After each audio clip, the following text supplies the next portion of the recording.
Bonjour, bienvenue chez HMED Technologies. Pôle formation bureautique, logiciel Microsoft Excel, niveau initiation. Aujourd'hui, on va voir le chapitre de la saisie des données. Allons-y. Donc, pour saisir des données sur Microsoft Excel, il n'y a pas plus simple que ça. Parce que il suffit de sélectionner une cellule d'une feuille de calcul et de commencer à taper des caractères sur votre clavier. Ma saisie. J'ai tapé du texte dans une cellule. Et vous remarquez qu'au moment de la saisie, il y a un curseur qui clignote à l'intérieur de la cellule. Cela veut dire que je suis en mode saisie par rapport au mode sélection qu'on a vu la dernière fois. Donc le curseur qui clignote montre qu'en quoi que je suis dans le mode saisie. Quand je veux valider cette saisie et la terminer, j'ai deux possibilités. Soit j'utilise la touche Tab du clavier, soit la touche Entrée du clavier. Ces deux touches, ils ont le même effet, sauf avec une petite différence. C'est que quand je quand je tape la touche Tab du clavier, il finit la saisie et se balance vers la cellule avoisinante qui est à droite. Mais par contre, quand je fais Entrée, il finit la saisie et se balance vers la cellule qui est en dessous de la cellule de saisie. C'est la seule petite différence. Mais l'effet, il est le même, c'est de valider une saisie. Donc, quand je suis en train de saisir quelque chose, je vais taper du n'importe quoi. Remarquez que dans la barre de formule, le même contenu s'affiche. Si j'ajoute un autre contenu, il se reporte directement dans la barre de formule. Je valide avec Entrée.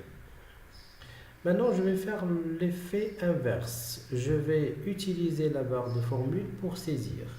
Donc, je tape du texte, je fais un espace et je tape un autre texte et vous remarquez que le contenu de la barre de formule se reporte sur le contenu de la cellule. Donc, ce sont deux moyens pour saisir dans une cellule. Soit je saisis dans la cellule directement, soit j'utilise la barre de formule pour saisir des informations après avoir sélectionné la cellule de saisie. Maintenant, vous remarquez avec moi, c'est que quand je saisis un texte, automatiquement, Excel l'aligne à la gauche de la cellule. Donc, au niveau de la marge gauche de la cellule. Supposons que je vais saisir maintenant un chiffre. 2500. Et je valide avec Entrée. L'alignement, il est différent. Il l'aligne directement vers la droite. Ce qui veut dire que l'interprétation qu'il a faite de ces deux données, elle est différente. Donc, il sait faire la distinction entre les types de données. Donc, là, c'est une donnée numérique et là, c'est une donnée texte.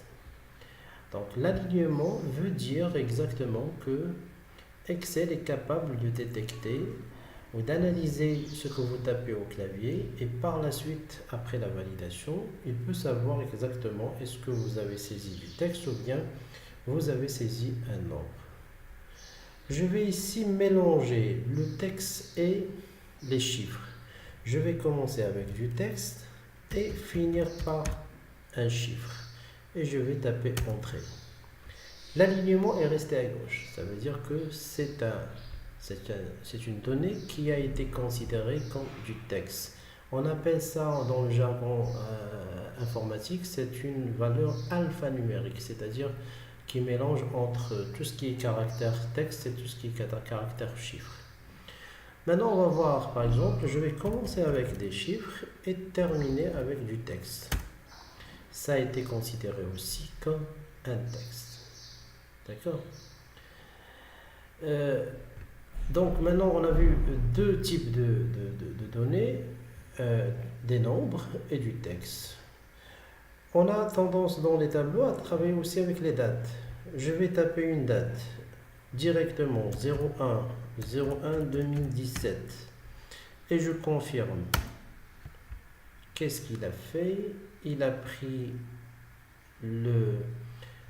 l'information, il l'a alignée à droite tout en considérant que c'est un nombre.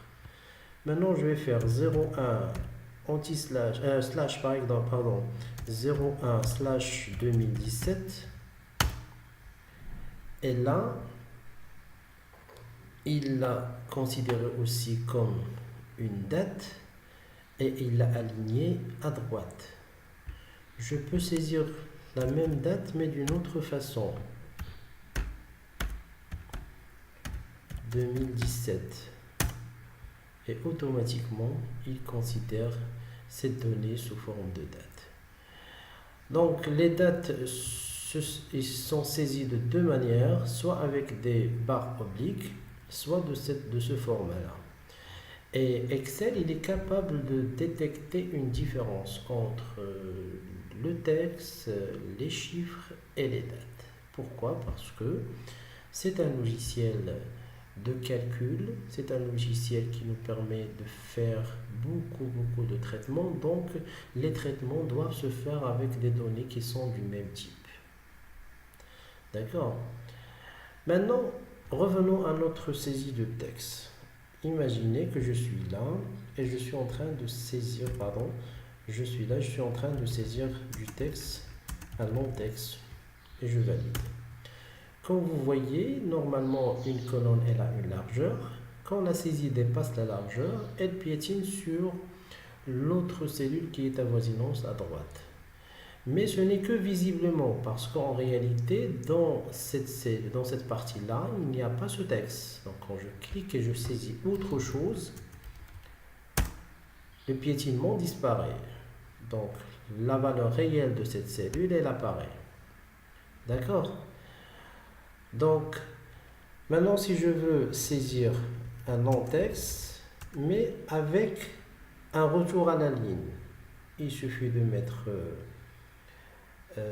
Alt, Entrée, et voilà, j'ai un contenu avec du texte et avec un retour à la ligne. Maintenant, si je veux par exemple saisir des informations, la même information sur plusieurs cellules. Donc, je sélectionne une plage de cellules, je saisis la première information et je mets CTRL Entrée.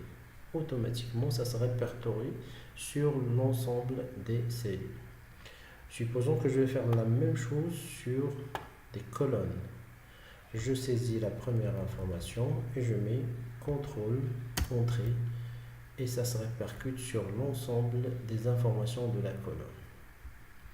Je peux faire la même chose avec les lignes.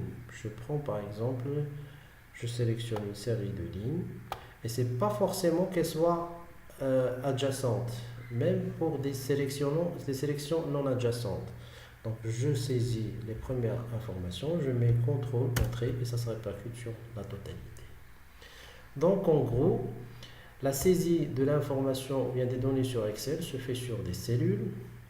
Excel, il est capable de détecter les formats ou bien les types d'informations que vous saisissez pour éventuellement permettre des calculs. Et je peux saisir la même information sur plusieurs cellules, sur plusieurs lignes, sur plusieurs colonnes, etc. Et cette vidéo est terminée. N'hésitez pas à vous abonner à notre chaîne YouTube et à aimer notre vidéo. À la prochaine. Bye bye.